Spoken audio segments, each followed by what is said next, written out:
de Números, capítulo de número 13, versículos 30 ao 33, Antigo Testamento. Diz assim: Então Caleb fez calar o povo perante Moisés e disse: Certamente subiremos e a possuiremos em herança, porque seguramente prevaleceremos contra ela. Porém os homens que com ele subiram disseram: Não poderemos subir contra aquele povo, porque é mais forte do que nós. E infamaram a terra que tinham espiado, dizendo aos filhos de Israel: A terra pela qual passamos a espiá-la é terra que consome os seus moradores. E todo o povo que vimos nela são homens de grande estatura. Também vimos ali gigantes, filhos de Anak, descendentes dos gigantes, e éramos aos nossos olhos como gafanhotos, e assim também éramos aos seus olhos. Palavra do Senhor Deus. Olha o que a palavra do Senhor Deus diz. É algo muito interessante de nós prestarmos atenção, porque diz assim, olha: Então Caleb fez calar o povo perante Moisés e disse: Certamente subiremos e a possuiremos em herança, porque seguramente prevaleceremos contra ela. A visão de Caleb era a seguinte: que se eles fossem seguir a ordem de Deus, eles seriam abençoados, eles iriam prevalecer. E aquela terra que Deus havia prometido, eles iriam herdar em herança.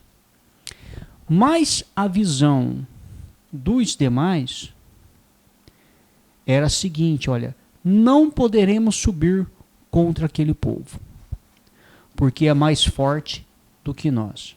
Ou seja, somente Josué e Caleb tinham a visão positiva. Os outros 10 demais, eles tinham uma visão negativa. Esta declaração reflete a falta de fé no Senhor, pois os espias estão avaliando a situação apenas a partir de uma perspectiva humana. Como resultado, eles perderam a coragem. Eles passaram a olhar para a dimensão do problema, para a grandeza do problema, e não para a grandeza do Deus que havia prometido para eles. Repare que eles chegam a dizer o seguinte: e éramos aos nossos olhos como gafanhotos. Eles se viam como gafanhotos e não como homens de Deus, escolhidos por Deus para herdar a terra prometida. Então, a grande maioria das vezes, meu amigo e minha amiga, o problema está em nós, na forma como que nós nos vemos. Essa é a mais pura verdade. Note que a palavra diz que 12 espias foram enviados. Entre os 12 estavam Josué e Caleb. Os 12 viram as mesmas coisas. Eles viram as mesmas coisas.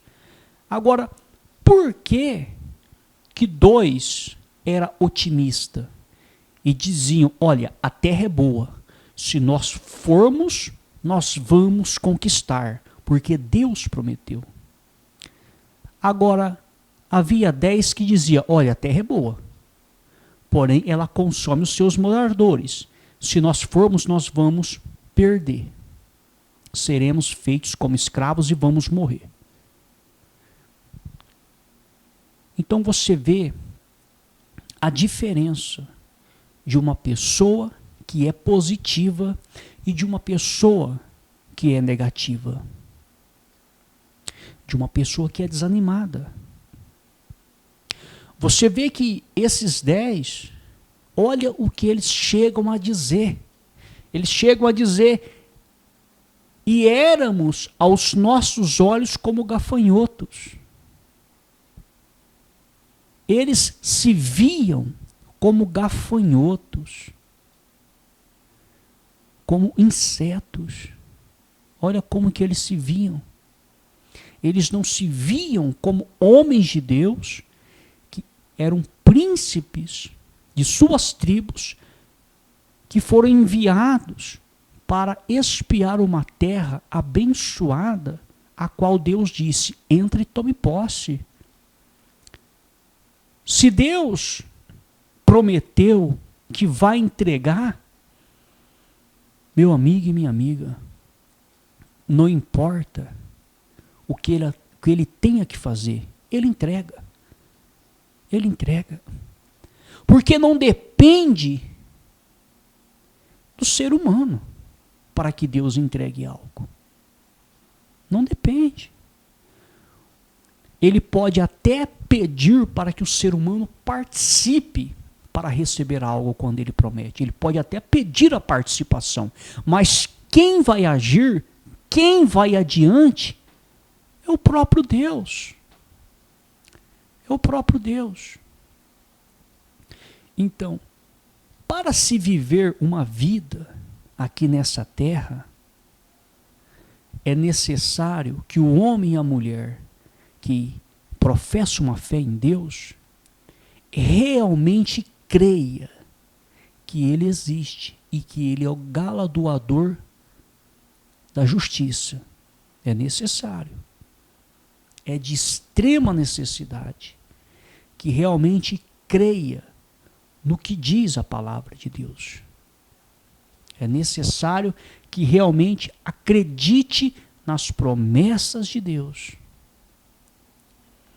Porque senão, o mesmo que aconteceu com esses 10 espias, pode acontecer comigo e acontecer com você.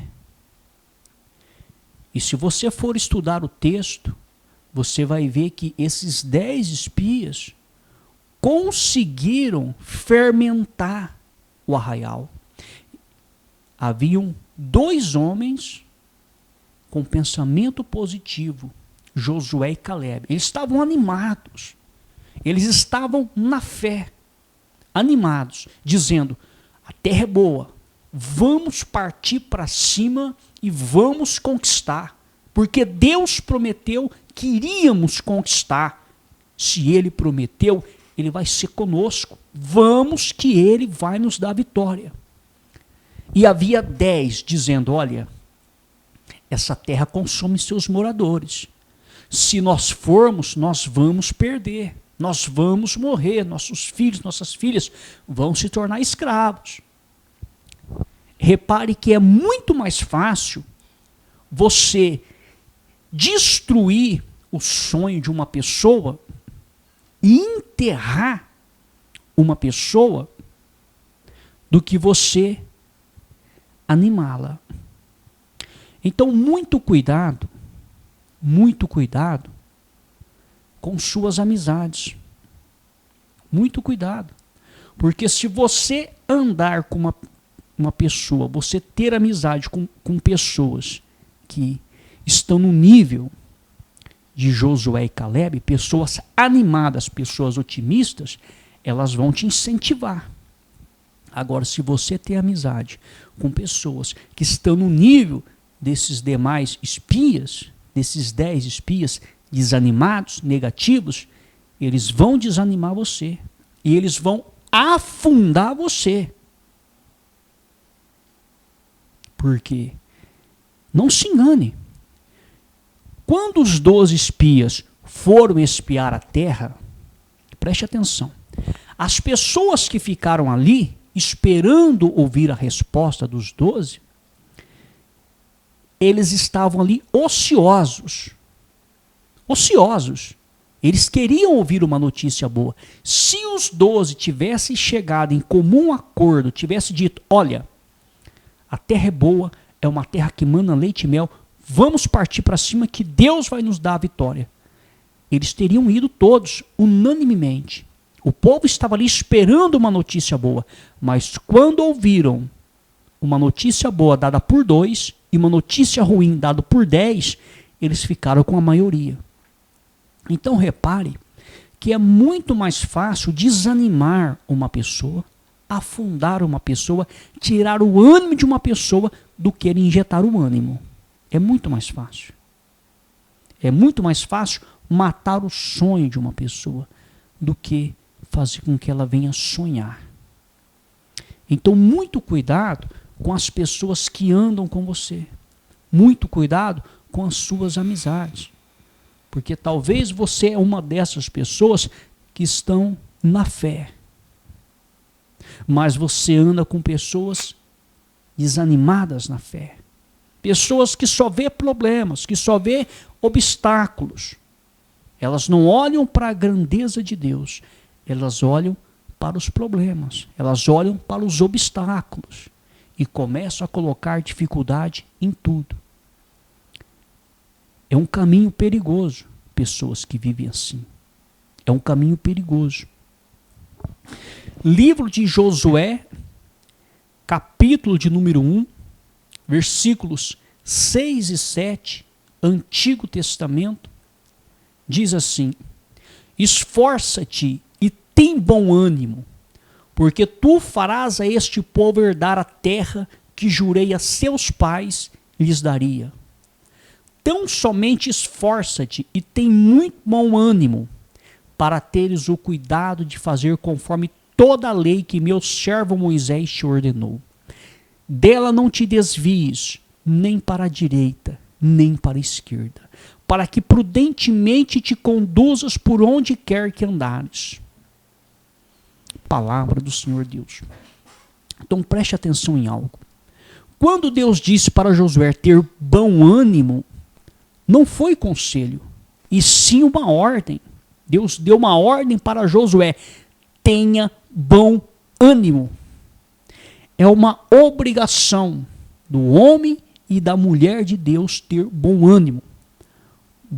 E tem um porém: bom ânimo não é sentimento, e sim uma atitude.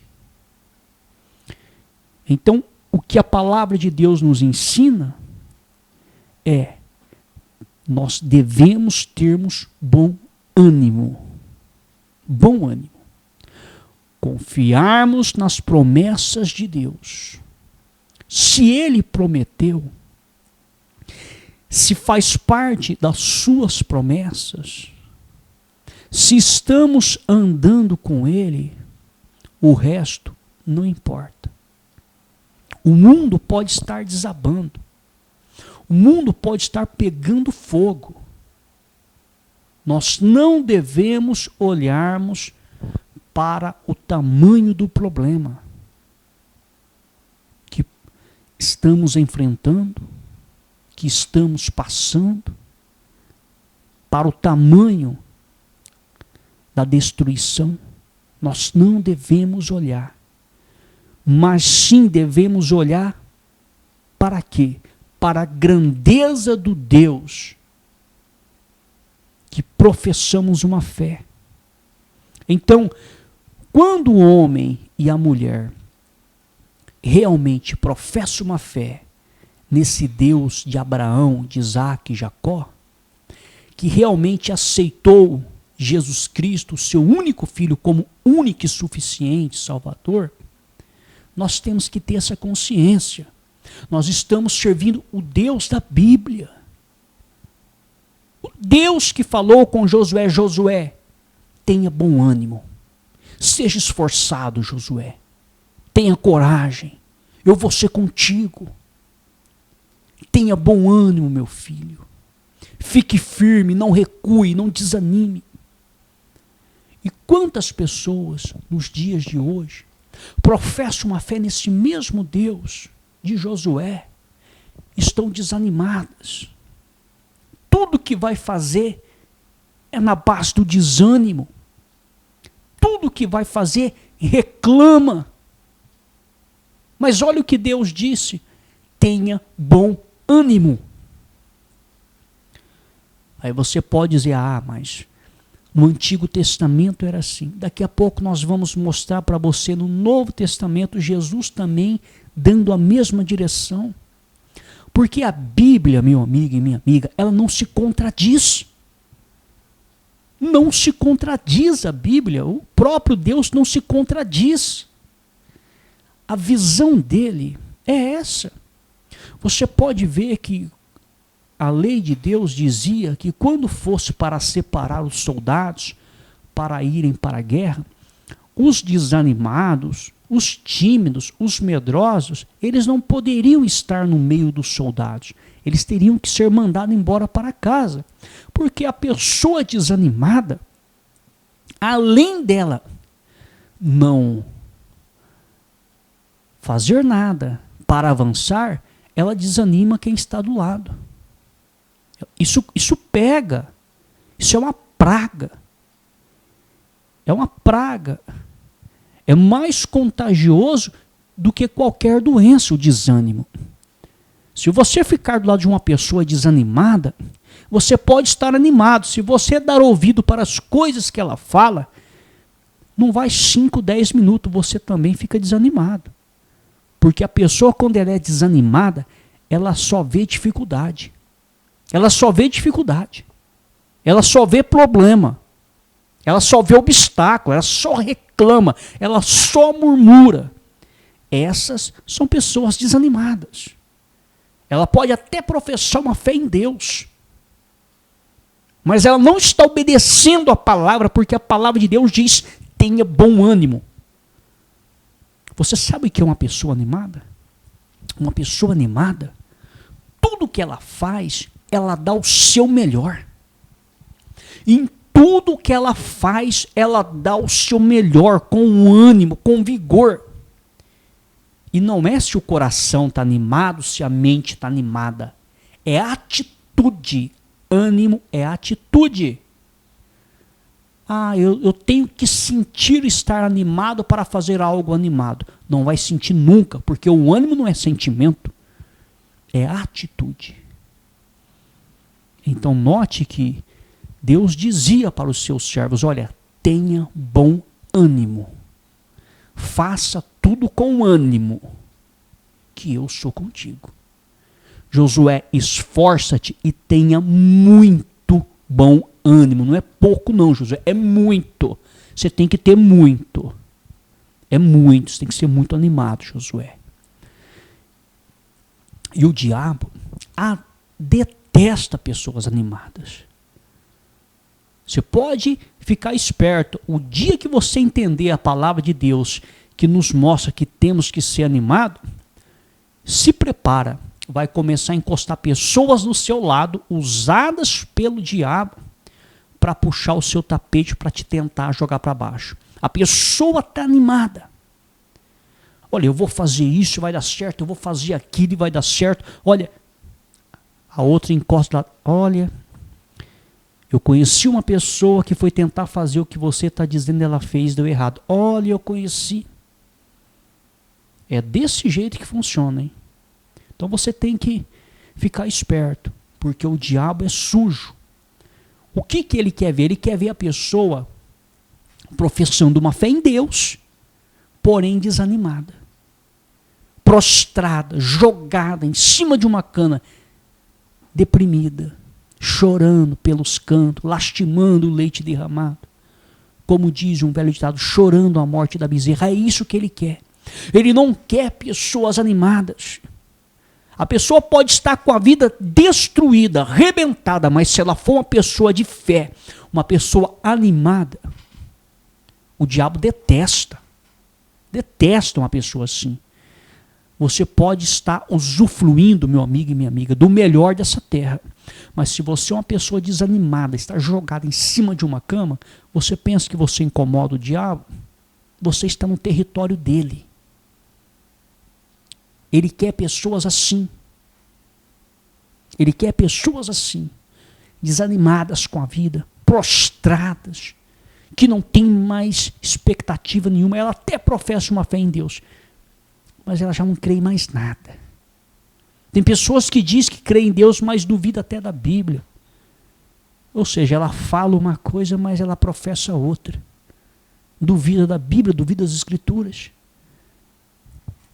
Então, nós temos que nos despertar. Olha o que diz a palavra de Deus, livro de João, capítulo 16, versículo 33, Novo Testamento, diz assim: tenho-vos dito isto, para que em mim tenhais paz. No mundo tereis aflições, mas tende bom ânimo, eu venci o mundo. Quem disse isso? Jesus Cristo. Olha aí, o Deus Pai direcionando, dizendo, tenha bom ânimo. O Deus Filho direcionando, tenha bom ânimo. Mesmo em meio às aflições, às tribulações, o que ele está dizendo? Tenha bom ânimo. Jesus, mesmo sendo chicoteado, espancado, crucificado, ele tinha ânimo. Estava com bom ânimo. Você não vê Jesus desanimado. Você não vê. Você vê o ânimo nele. Mesmo passando por tudo aquilo. E tem mais. Quando Jesus Cristo disse para ter bom ânimo, não foi conselho, hein? E sim uma ordem. Ele não disse o seguinte, olha, se for possível, tenhais bom ânimo. Ele está dando um conselho. Se for possível, aí você diz, não, mas no meu caso não é possível. Eu não posso ter bom ânimo, porque não é possível no meu caso eu ter bom ânimo. Porque olha a vida que eu estou levando, olha as situações que eu estou enfrentando. Então, no meu caso em específico, não é possível que eu tenha bom ânimo. Mas Jesus não disse se for possível. Ele deu uma ordem. Tenha bom ânimo. Neste mundo tereis aflições. Vai ter problema. Vai ter luta. Mas ele está dizendo, tenha bom ânimo. Enfrente com ânimo. Enfrente as lutas, as aflições, os problemas, as perseguições, as calúnias. Enfrente o inferno inteiro com ânimo. Cabeça erguida. Tem muitos homens de Deus e mulheres de Deus que são de Deus. Mas eles andam aqui nessa terra de cabeça baixa, desanimados. Quem deveria andar de cabeça baixa, desanimado, você sabe quem é? São os filhos do diabo. Os filhos de Deus, não. Os filhos de Deus deveriam andar de cabeça erguida e devem andar. E não é sinônimo de esnobar, de mitideza, não. É só você entender quem é Deus e quem é Satanás. Os filhos de Deus, homens e mulheres de Deus, deveriam ter orgulho de ser filhos e filhas de Deus e andar de cabeça erguida. Agora, o que tem acontecido? Na grande maioria das vezes, os filhos de Deus, homens de Deus, mulheres de Deus que estão obedecendo a palavra, estão de acordo com a palavra, têm o Espírito de Deus, mas não consegue ter esse entendimento da grandeza do Deus que serve, e anda prostrado, de cabeça baixa, como se fosse um coitadinho, uma coitadinha, se sente inferior a todos, e a tudo e a todos. Não é que a pessoa tem que ser metida, nada disso.